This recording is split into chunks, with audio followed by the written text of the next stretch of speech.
गिबियावनो बयखौबो बड' निउस इउटुब चेनेलनि गोदान खौराङाव बरायबाय। नोंथांमोननि थाखाय बे समाव माखासे खौरां लाबोदों। भिडिअखौ जोबजासे नायलांनो दाबाव आरो चेनेलाव गोदानब्ला अन्नानै साबस्क्राइब खालामना बेल आइकनआ अलाव होनानै ला आरो भिडिअखौ लाइक कमेन्ट शेयार खालामनो गुरै खावलायबाय। दानिया फैदो दिनैनि खौराङाव। गिबि खौराङाव दङ BPFनि गागि सोद्रोमा सेन्ट्रेल वर्किं कमिटिनि सोद्रोमा बाबलु शर्माया BPF नागारबाय। क'क्राझार सहर सुभाष पल्ल'नि थागिबि BPF दोलोनि CWCनि सोद्रोमा बाबलु शर्मा एबा भारत शर्माया BPF दोलोनिफ्राय रिजाइनेसन होबाय।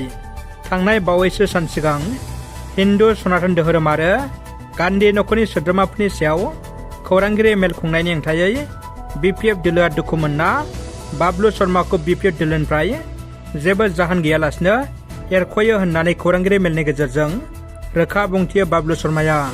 बाबलु शर्माया बुंबावोदि BPF दोलोआ आंखौ होखारनाय जाथायाव राङारि बेले बेजे दं होनना BPFनि हेंथायै गोख्रों बिजाथाइ फोरमायदों।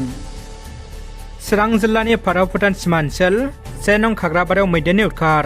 थांनाय हरनि समाव रुनिकाटा हाग्रा खोन्दोनि सिङाव थानाय फाराव भुटान सिमना ओनसोल 1 नं खाग्राबारि गामियाव बिनजु नार्जार नखराव हाग्रानि मैदेरा फैनानै न' बां बेसादफोरखौ खहा खालामदों, लोगोसे खुनुरुखुम सासे सुबुंनि जिउ रैखा।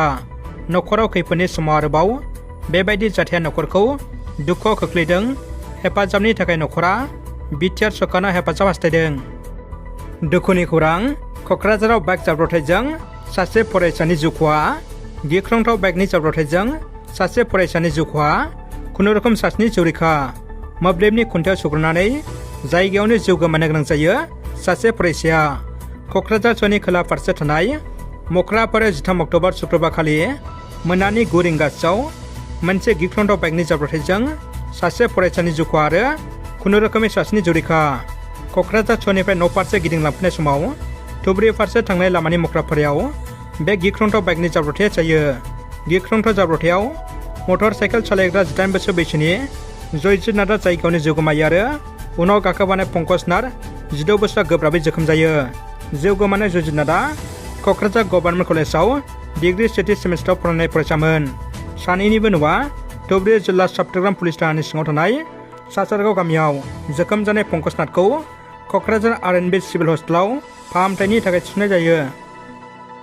बिटिआरआव गोदानै दाजानाय तामुलपुर जिल्लाजों बाक्सा जिल्लानि सुबनखाता आरो जफादं ओनसोलखौ सरजाबफानायखौ लानानै ओनसोलनि थागिबि रायजो राजाफ्रा गोख्रों बिजाथाइ फोरमायनायनि उनाव बिटिआरनि गाहाय खुंगिरि प्रमद बर'जों लोगोसे BTC आयेन आफादनि बुंथिगिरि कातिराम बर'आ जफादं ससियेल नागरिक मन्चजों थासारिखौ लानानै गुवारै सरलायो।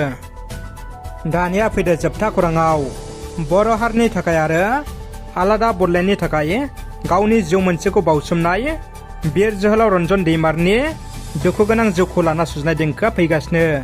जोहोलाव रन्जन दैमारिखौ लाना बिक्रम दैमारिनि गोदानै देंखो फैगासिनो। देंखोनि रिंखांनाया ओरै। दङ आं बेयावनो, दङ आं बेयावनो, काहिली पाराते APBN केनि बान्दोआव थेलेबलेब फिसा देरायावनो। काहिली पाराते APBN केनि बान्दोआव थेलेबलेब फिसा देरायावनो।